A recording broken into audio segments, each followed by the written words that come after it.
অনেক পূজা গেছে, আমার 3টা ফ্রিজ পড়ছে। আমার অনেক টাকা পয়সা নষ্ট হয়ে গেছে, মনে করেন 10 মণ দই পড়ছে। 3টা ফ্রিজে 10 মণ দই ছিল, হেও পড়ছে। 3টা ফ্রিজ পড়ছে, আবার আমার এই 3টা ঘর পড়ছে।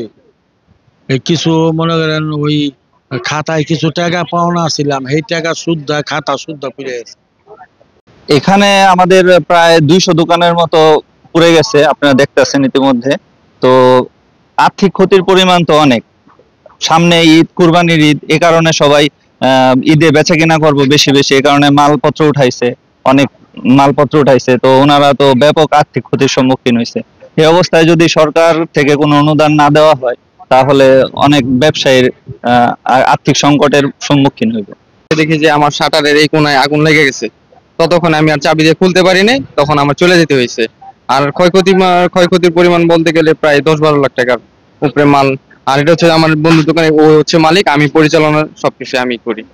এখন জানি না কি হবে, তো উপদেষ্টা মহোদয়কে বলবো, তারপর উপজেলা আমাদের নির্বাহী অফিসারদের বলবো, তারা যদি আমাদের একটু সহযোগিতা করে, তাহলে আমরা খুবই উপকৃত হব। কারণ সামনে আমাদের ঈদের বাজার, মাল টাল কিছুই নেই, সবই তো দেখতে পাচ্ছেন, সবই পুড়ে ছাই।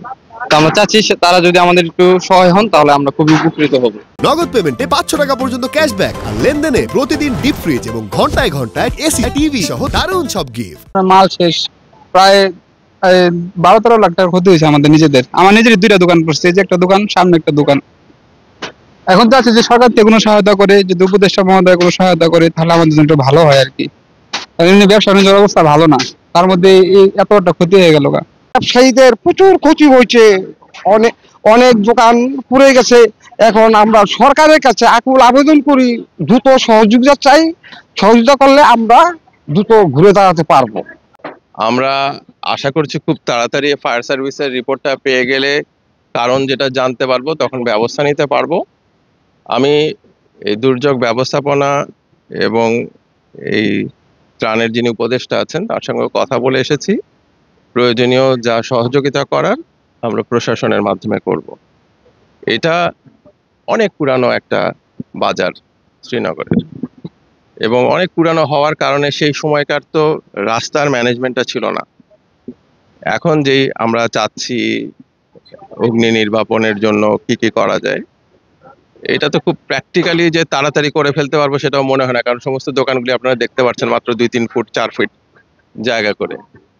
যতদূর করা সম্ভব ফায়ার সার্ভিসের পরামর্শ মতো আমরা সেটা করব, আগে কারণটা বের করে নিয়ে। কারণ কারণটা না জানতে পারলে আগুনের যে সূত্রপাত, ওটা বারে বারে ঘটবে। এই সূত্রপাত যেখান থেকে হয় সেটা আমরা রিজলভ করার চেষ্টা করব।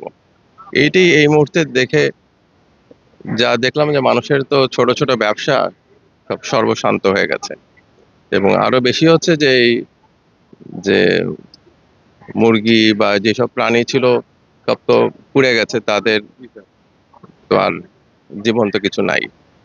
তো এই অবস্থাতে আমরা এই পুরা রিপোর্টটা পাওয়ার পর যা করার চেষ্টা করব, এবং স্থানীয়ভাবে মূল উদ্যোগটা স্থানীয় জনসাধারণ নেয়, এবং তারাও যেভাবে এগিয়ে এসেছেন, এটা হচ্ছে সবচেয়ে বড় জিনিস। স্থানীয় পর্যায়ে সাধারণ মানুষের উদ্যোগ না থাকলে শুধু বাইরে থেকে ফায়ার সার্ভিস এসে তো বা প্রশাসন এসে তো কিছু করতে পারে না। তো এটাও একটা বিরাট ব্যাপার ছিল এই আগুন নেভাবার ক্ষেত্রে। তো দেখা যাক এখন যতদূর পারা যায়। আমরা যখন রিপোর্টটা পেয়ে যাব, স্থানীয়ভাবে ইউএনও সাহেব সমস্ত তথ্যগুলি নিচ্ছেন, ওর উপরে আমরা ডেফিনেটলি যতদূর সম্ভব আমরা চেষ্টা করব।